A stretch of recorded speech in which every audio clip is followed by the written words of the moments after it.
Ben, merci d'être ici. Je suis contente de voir que vous êtes plusieurs. Là, effectivement, les spots sont un petit peu aveuglants. Alors, je suis désolée, je vais probablement vous regarder vous et ça va se limiter à ça.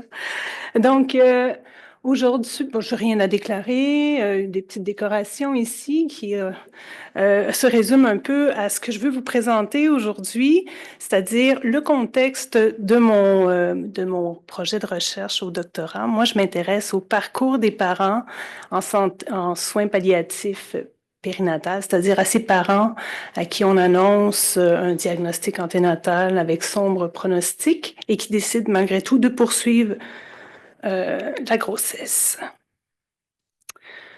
Donc, imaginez-vous ici, Julie et Antoine, qui sont dans le bureau de leur obstétricienne et ils en sont à 22 semaines de grossesse. C'est un moment où les attentes, les rêves pour leur futur enfant deviennent de plus en plus concrets. Et puis, après un certain moment d'attente, le médecin revient dans le bureau, s'assoit près de Julie, et puis d'un air grave, leur apprend que l'échographie morphologique révèle une anomalie fétale très sévère. Donc, en d'autres termes, on leur dit qu'il est peu probable que leur enfant puisse survivre après la naissance et que s'il survit, ben, ça va être avec des handicaps sévères et que pour ce qui est du pronostic, c'est difficile en ce moment d'être plus précis. Alors, Julie et Antoine sont complètement figés, comme dans un cauchemar, tout s'embrouille. Ils essayent de digérer la nouvelle, de comprendre l'ampleur de ce qu'on vient de leur apprendre.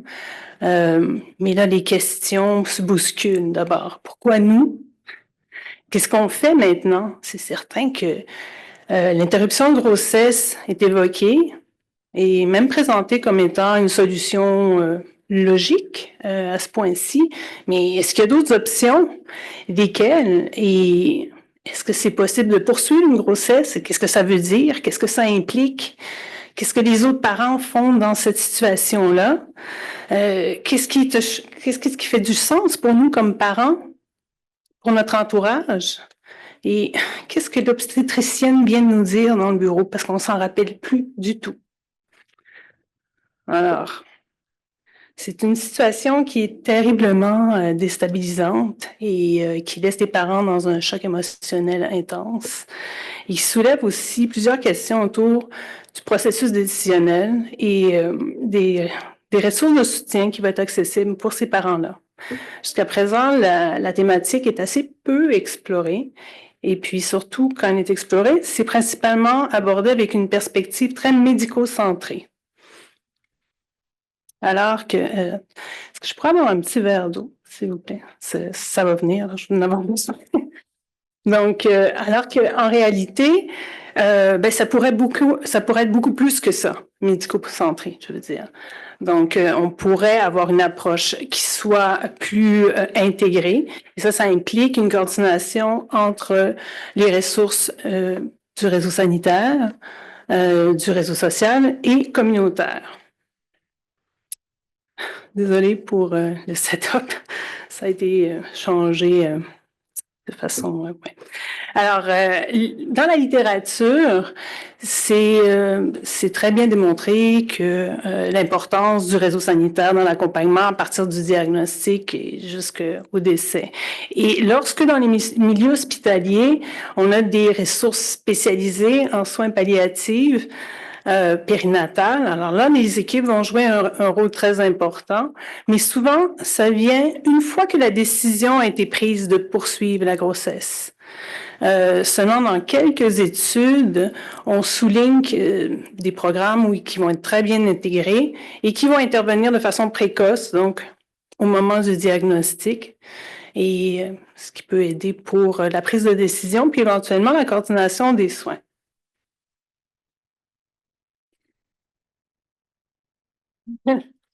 Alors, un des objectifs des soins palliatifs, des objectifs clés des soins palliatifs périnatales, c'est d'aider les parents dans l'élaboration d'un plan de naissance, ce qui pourrait être comparé aux directives anticipées des soins palliatifs chez les adultes.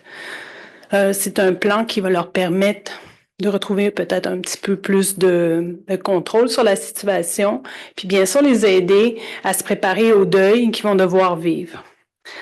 Bien, il y a une autre dimension qu'on retrouve en milieu hospitalier qui est importante, c'est la création des souvenirs, que ce soit à travers les échographies d'abord et ensuite avec des photos. Ce sont des éléments qui vont fournir des preuves tangibles de l'existence de cet enfant.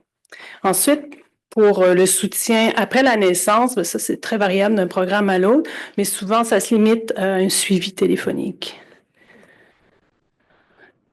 Pour le réseau social, oui, c'est abordé un peu dans la littérature, mais c'est sous-exploré, ce qui veut dire que c'est probablement pas très représentatif de l'impact que ça peut avoir sur le parcours des parents.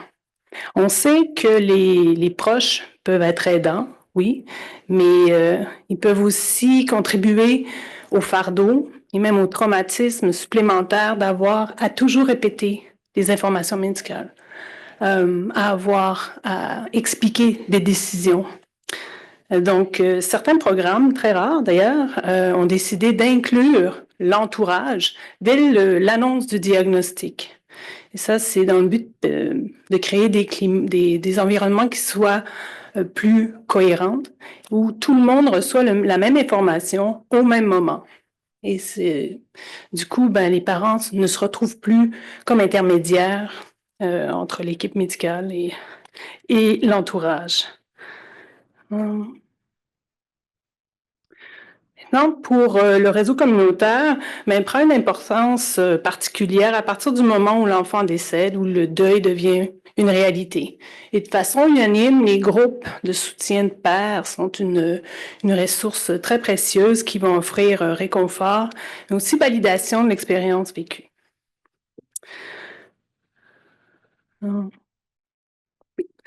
Alors, concernant les facteurs qui vont influencer la mobilisation des ressources, l'attitude des parents face à leur grossesse, leurs croyances religieuses, culturelles, mais aussi la communication qu'ils vont avoir avec les professionnels de la santé vont être des facteurs très importants. Les parents, c'est-à-dire que les parents vont avoir tendance à se diriger vers des personnes, vers les services en qui ils ont confiance, où ils se sentent en sécurité, mais surtout où ils se sentent compris. Et sans grande surprise, la disponibilité et l'accessibilité des services en soins palliatifs périnatales va avoir une influence sur la mobilisation des services. C'est-à-dire que si les professionnels ne sont pas adéquatement formés, si le milieu n'est pas prêt à accompagner les parents dans une démarche de soins palliatifs, il y a bien des chances qu'au moment du diagnostic, on va diriger les parents vers d'autres options. Donc, au Québec, la dynamique des ressources de soutien est un peu similaire à ce qu'on retrouve dans la littérature, c'est-à-dire que, tout ce qui est de l'annonce du diagnostic, la prise de décision, le suivi de grossesse, ça va se faire dans les centres hospitaliers. Et puis, les ressources spécialisées de soins palliatifs périnatales sont concentrées dans les hôpitaux des grands centres.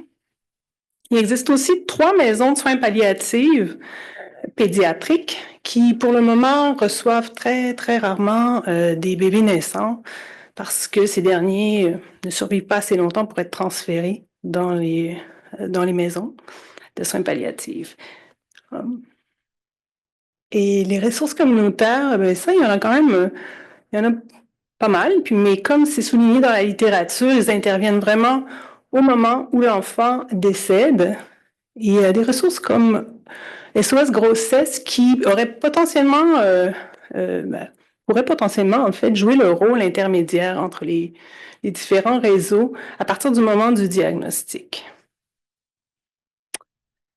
Donc, qu'est-ce qu'on retient de tout ça? C'est que oui, il y a des ressources de soutien pour les parents, sont plutôt polarisées avec le réseau sanitaire et de façon générale peut-être un peu fragmentées. Et il reste une zone grise importante, notamment là, entre l'annonce du diagnostic et le décès de l'enfant. Et c'est exactement là où intervient mon étude. C'est-à-dire qu'en collaboration avec deux parents partenaires, des cliniciens, des organismes communautaires, eh bien, on veut explorer cette expérience pour mieux comprendre comment les ressources sont mobilisées et comment elles vont influencer le parcours des parents. Donc, l'étude va comprendre une trentaine de personnes, oui, des parents, mais aussi des intervenants des milieux des communautaires et sanitaires. Et puis, grâce à leurs témoignages, on va faire une cartographie pour reproduire le parcours de soins puis identifier les interactions qui sont significatives et les lacunes à combler. Donc, en guise de conclusion, j'aimerais que vous retreniez trois choses. La première, c'est que les équipes de soins palliatifs périnatales émergent ici vraiment comme la pierre angulaire des ressources de soutien. Et plus elles sont rapidement introduites dans le parcours, plus ça semble bénéfique pour les familles. Ensuite de ça, pour le réseau social, bien, il nous manque encore beaucoup de connaissances, mais il semblerait que leur implication, donc l'implication des proches dès l'annonce du diagnostic, pourrait aider à diminuer les incompréhensions et mieux les outiller pour les soutenir, pour soutenir les parents.